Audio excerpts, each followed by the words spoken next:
Hi, I'm Jill. And I'm Erin. You're listening to Banter and Dish podcast. We'll share relatable stories and recipes with a hint of humor and a dash of delight. I like it. Welcome to Banter and Dish podcast. Whether you've been with us from the beginning or this is your first time, thank you so much for joining us.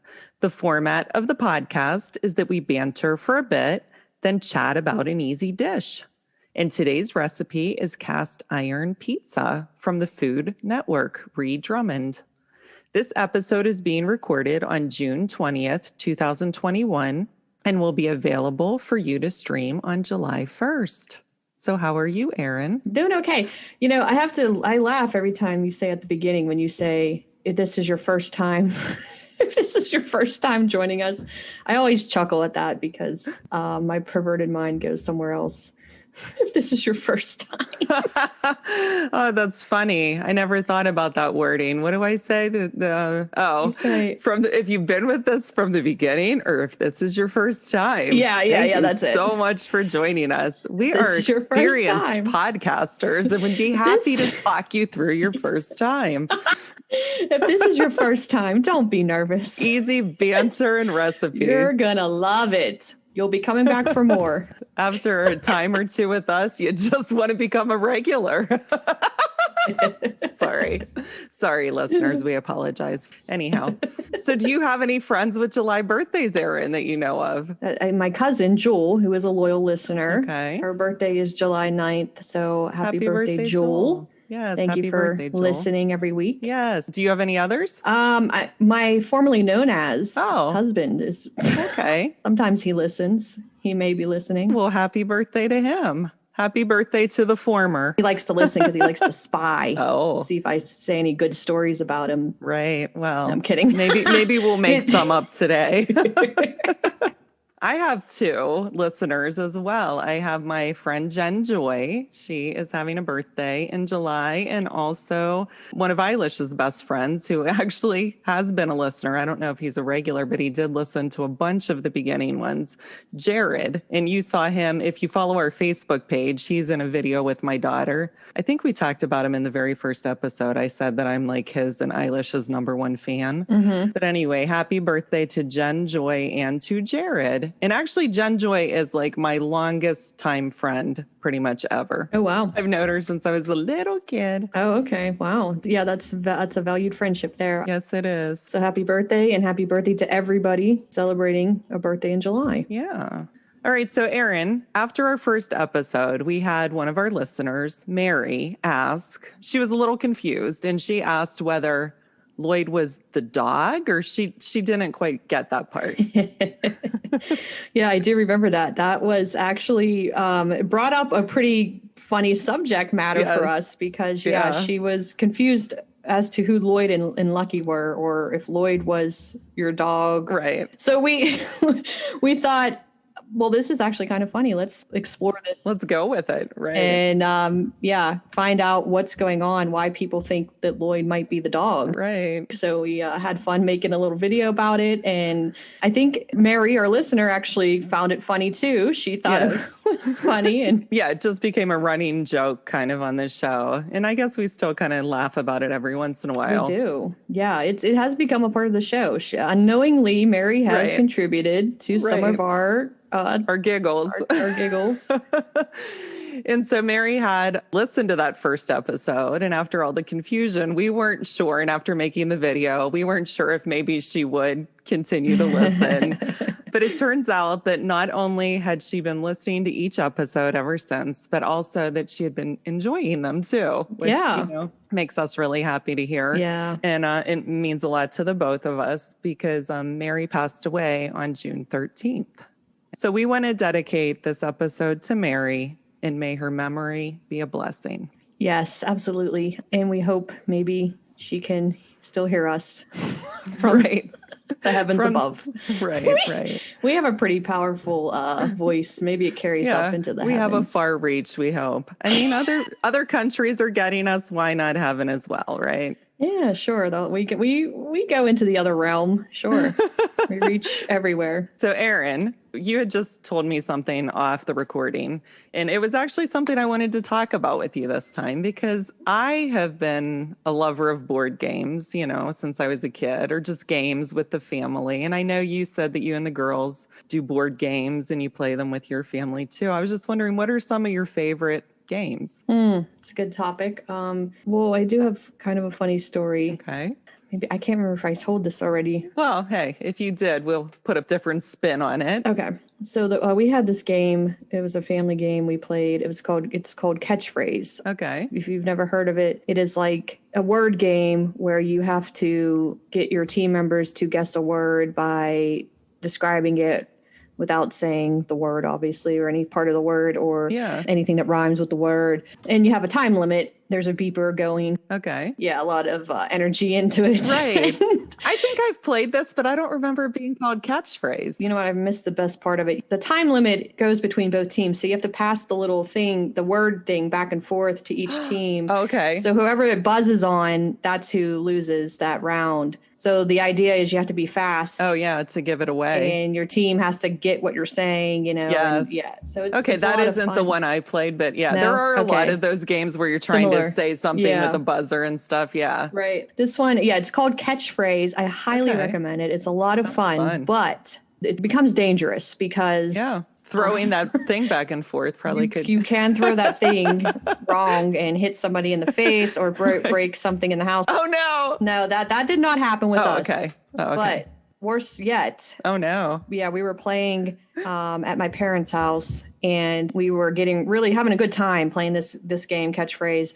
We were getting a little loud. It was summertime. I think the windows were open, so we're kind of yelling, because we're trying to get each other to guess the word. I'm sure we were probably swearing a little bit too because we, you get excited. I guess if we're kind of walking by the house, you maybe would get a little disturbed, like what's happening in there, because there was, again, a lot of yelling. Oh, that's funny. It's all in good fun. So we were playing and we noticed out the window there was like several cop cars in the front of the house with their sirens on. Yeah, their lights were flashing. So we're like, oh shoot, what's happening? Like we're the Nebby neighbors, so of course we're like, oh, let's go see what's going on. So we live in the city, so there's always there's something going on, in the neighborhood. Yeah. So we all go running out to the front porch, and as we open the front door, there's like 5 police officers standing on the front porch ready to like knock on the door. That's funny. And they were like, okay, what's going on here? And we're like, well, wait, what do you mean? We're like, what's going on out there? Like, yeah, like, should we get like sheltered? Is there a big thing you're telling the neighbors? So it turns out, they were called because somebody heard the yelling and screaming and thought, oh my God, there was like a fight or a domestic situation going on. So they questioned all of us. They had to do their procedure. Did they see the game sitting there? Yeah, I mean, we told them, we're like, well, we were playing a game. I think, initially, as a police officer, I'm sure you have to process a lot of different kind of stories you get. So when they finally realized that it actually was just us playing a game, they all kind of laughed about it and went on their way. I was going to say, I hope they got a chuckle. Yeah. Yeah. So that was like a funny family story that we've carried through the years. Funny. Now, was that when you were a kid, or how old were you when that happened? Yeah, I was probably, I don't know, in my 20s. Okay. I think it was before I had my kids. So it was kind of just like we were probably drinking, I'm sure. We were having like a pretty, fun night of hanging out. Oh, that's funny. Oh my goodness. Yeah. So listeners, has that happened to any of you? Yeah. Have the police ever had to come and break up your games? Have you had any brushes with the law with any of your board games? They can get intense, man. Those games can get intense. Yeah. We always would play a game called Balderdash with my family, like before kids. Did you ever play that? I think I might have. I know I heard of it, but go ahead and tell me, because I might. Yeah. That's the one where you have a word, a kind of obscure word. And so then everybody writes a definition that they think. And then you give it to the one person who for that round is the definition reader or whatever. And they read the word and they read the definition. And if people vote for your definition, you get points, you know. Okay. So that one was like a fun game for years with my family. And we would always I would start out pretty serious about it. I was trying to win, but I'm not very competitive and I'm not very good at games apparently. So as soon as I would start to lose, my new goal was to just make everybody laugh with my definitions. I would just make the most ridiculous definition to get a chuckle out of the group. But yeah, that was always a fun game, but the police never had to show up for that. Oh, that's a low key game. So I feel like maybe my family gaming wasn't quite as fun as your family gaming. My goodness. Never a good time till the cops show up. I know. Yeah, I often wonder who it was that called the police on us. Well, it's good to know, though, that your neighbors are there for you. I suppose. When I lived in an apartment in college, I screamed bloody murder because my ex-husband, who was my boyfriend at the time, we had just watched a scary movie and I was in the bathroom and he was standing just outside the bathroom, like making this creepy face. And when I opened the door and saw him standing there, I screamed as if somebody were murdering me. I lived in an apartment, you know, neighbors on all sides, up and down. I thought the police were going to come. Yeah. No, nothing. They weren't. Nothing. They were not concerned at all. My neighbors were not concerned with the woman screaming bloody murder as if she were being killed. So thank you to whatever neighbor took the initiative to worry about your safety in the house and called the police. Yeah. I often wondered with my kids because when they were younger, although, probably not so much now, but when they were younger, you know, when they were upset, sometimes they would scream. Oh, yeah. When they were crying, you know, I mean, I have 2 daughters, so they scream a lot. Yeah. And sometimes I would yell pretty loudly when I got frustrated. So I was always like, oh, God, the cops are going to show up. Someone's going to call the cops because they think, you know, something terrible is happening. Meanwhile, I'm just like a frustrated mom losing her patience and my kids are just toddlers screaming their heads off. Right. I would think the same thing. I'd be like, oh, thank God no one called the cops. But then I'd be like, well, wait a minute. What if something really was wrong with us? What if, we were like in distress and nobody cared? Well, sometimes you just don't know what to do. You know, you don't want to be too nebby and be like, oh, I feel like I need to call the cops. But then you're like, well, what if something truly is happening and I'm the only person that can do something about it? I know. That happened the other night, actually. I was laying in bed and it was like 2 a.m. Oh. It was when the windows were open. It was one of those nights that was cool enough. And I could hear like somebody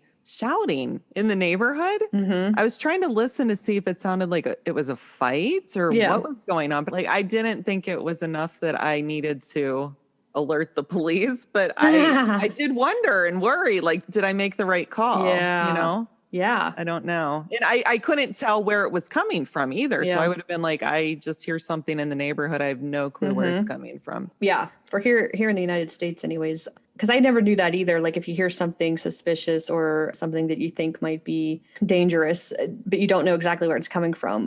I was unsure, like, do you call, because you don't really have a lot of detail. But I was told by an officer that, you call and you just give as much information as you can. And they basically will determine, because you might not be the only one that called, someone else might have. Yeah, I didn't think of that. So they could piece it together and sort of get in the right area at least. And then, you know. And that's true if there is like some murder the next day and they have like, oh, well, so-and-so was it within earshot. Maybe she was hearing that, but oh, that's interesting. Okay. Well, good to know for future reference.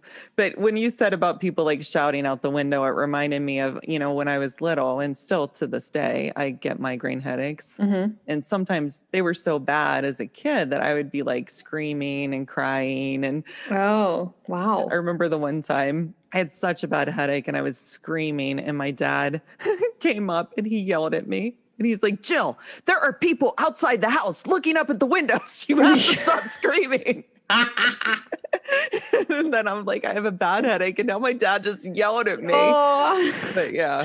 I know. That's funny. Apparently I was causing a little stir in the neighborhood. Who is that crazy girl that lives in that house? He's like, they're going to think I'm beating you. Stop yelling. Exactly. You know, I mean, you don't realize this till you have kids of your own that like, you know, what your parents are actually thinking. You're thinking as a kid, well, geez, why are you being so mean to me, Dad? Meanwhile, your dad's like, oh my God, somebody's going to like the police are going to show up. Right, exactly. So listeners, why don't you let us know what some of your favorite games are on our social media posts?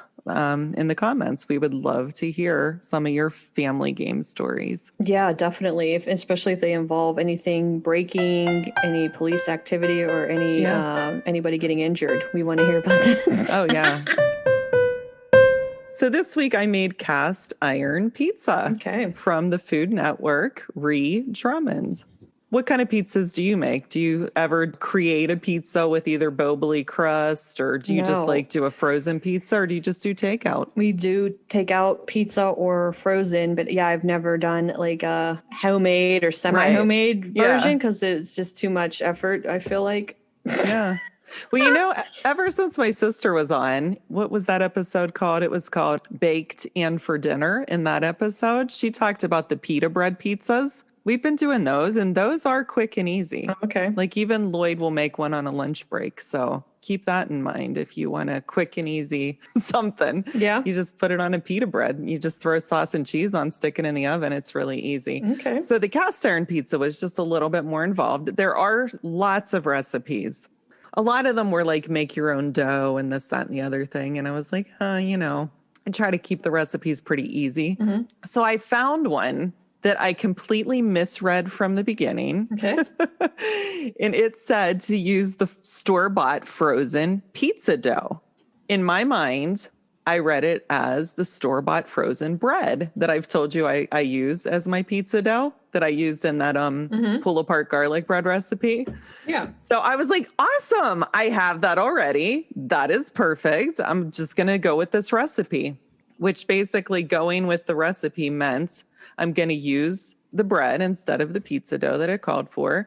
I'm going to ignore every other direction except for how long to cook it in the oven and what degree to cook it at. Yeah. Her recipe looks very good. If anybody's interested, definitely check out her recipe. But this is what I did. I thawed my pizza dough, my bread. Then as I went to look at the recipe to get the temperature again, I was like, oh, wait, that doesn't say bread at all. That says pizza dough. But too late. I was already going with the bread, which it was delicious. Anyhow, so they were using a 12-inch cast iron pan. I believe it's maybe an 8-inch, a 6-inch, and maybe like a 4-inch. I have 3 of them. So I thought I was going to cut it in not quite half and use the 8-inch and the 6-inch. I think my loaf of bread was bigger than what she suggested for the frozen pizza dough. I've never seen this frozen pizza dough. I don't exactly know what she's talking about. Have you ever seen it in the freezer section? Oh, I don't know. I never looked. Yeah, I've never looked for it either. Never saw it or really looked for it, so I don't know. Yeah. So mine actually, when I cut it to put in the biggest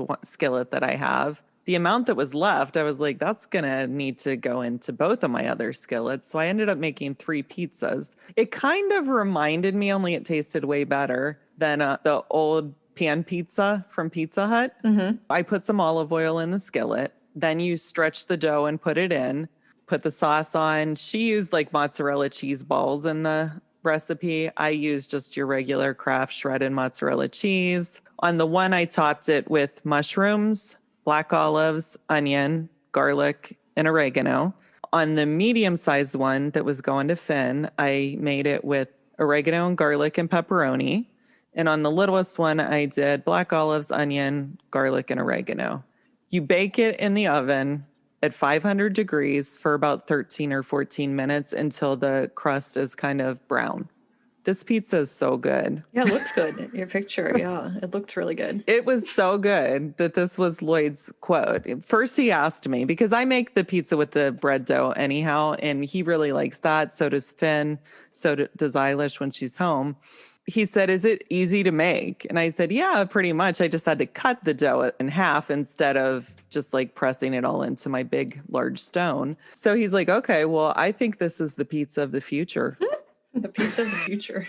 Which to me was hilarious because I'm making it in my grandmother's cast iron skillets, which are probably maybe 75 years old or something. Mm-hmm. So it's the pizza of the future in an old cast iron skillet. Ah, from the past. Yeah. Yeah, it's interesting concept. So we're merging the future and the past with this recipe. And wow. Yeah, I'm telling you, we are breaking barriers here on the Banter and Dish podcast. Yeah, wow. Barriers of time and space, and just merging the past and the future in this one cast iron skillet recipe. So I would definitely recommend it if anybody has cast iron skillets. And if not, I did search it. You can get them online. You can get them at Target. You can get them everywhere. So, last time we recorded, I think you said you do not have cast iron skillets, right, Erin? I don't know. Do you know anybody who does?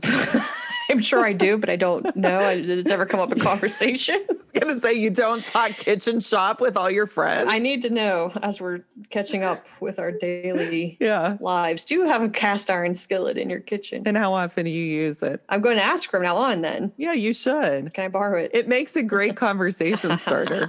I'm sure. I think that's how I'm going to start all my conversations going forward. Do you bake in a cast iron skillet? Just out of curiosity. Oh, and by the way, I'm Jill. Nice to meet you. It's like when we talked about casual small talk with random people on the street when, you ask about the weather. Oh, it's cold today. Hey, you cook with cast iron skillets? See, now we don't have to talk about the weather on the podcast anymore. Right? We could just bring up cast iron skillets. Yeah, there you go. Because it's so relatable. So listeners, do you use cast iron skillets? And now I need to know. Now I'm going to be obsessed. I need to know who is baking or, cooking stovetop in a cast iron skillet. This was my first attempt at baking in a cast iron skillet. Oh, okay. So next week, I am going to make a non-alcoholic beverage. Oh, wow. The recipe is called Virgin Margaritas, and it's from the Pinning Mama. I thought I'd give it a little try, something fun for the summer. Mm-hmm. And it's something you could drink with your kids because, non-alcoholic. Yeah, that's true. Be like a little fun summer drink. Yeah, a fun little picnic party or whatever. Mm-hmm. Make it fun for the kids. Yeah. Yeah. Okay. So that'll be next week. Do you and your kids ever like to make fancy drinks or anything like that? I really sound like a wet blanket. I don't know, depressed person. No, that sounds like too much effort. Well, this is actually a really easy recipe. I don't make a lot of like cocktail-y type drinks anyway. So I was like, how can I make this easy, not have to get like special ingredients that I'm going to need to use for future cocktail making? Yeah. But yeah, this sounds like it's going to be really easy to make. Mm-hmm. So that'll be next week, guys. Okay. Thank you all for listening to Banter and Dish podcast. We hope you got a chance to laugh with us today. And if you're enjoying the show, please like, rate, review, and subscribe. And probably most importantly, please tell someone you know who you think might enjoy the show. And remember, you can like and follow us and find our recipes on Facebook and Instagram at Banter and Dish Podcast. And also find us on YouTube. Just search Banter and Dish and you'll find some fun videos and some old videos and some new videos. So check that out. So thanks for hanging with us this week. And we look forward to hanging with you guys next week. So stay tuned and stay safe. And wherever life may take you this week, try to add a hint of humor and a dash of delight. That's a confusing training procedure because you said no timeout. I think the dog was thinking you were saying no to timeout. No, I think you had to pause. You're like, no, timeout. And then you have to make sure you put the comma in there. Yeah, you have to put the pause. Terribly confusing for a dog. Yeah, I know. The poor dog doesn't know English grammar. And why did I slap my thigh as I said that so that that'll pick up on the mic? Do you have any friends? Woohoo! Woohoo! Back in the saddle. Back in the saddle again. Oh, you know what? The girls love Clue, but that's not really... I love Clue too. Yeah. When I was a kid, we would get. Although really that could have went into about that movie Clue. I like that movie Clue. Oh, I love. Well, let's talk about that next time, maybe, because I love that movie Clue too. That's like one of my all-time favorites. Yeah. And maybe we could get one of the actors from Clue on the show. No, I'm just kidding.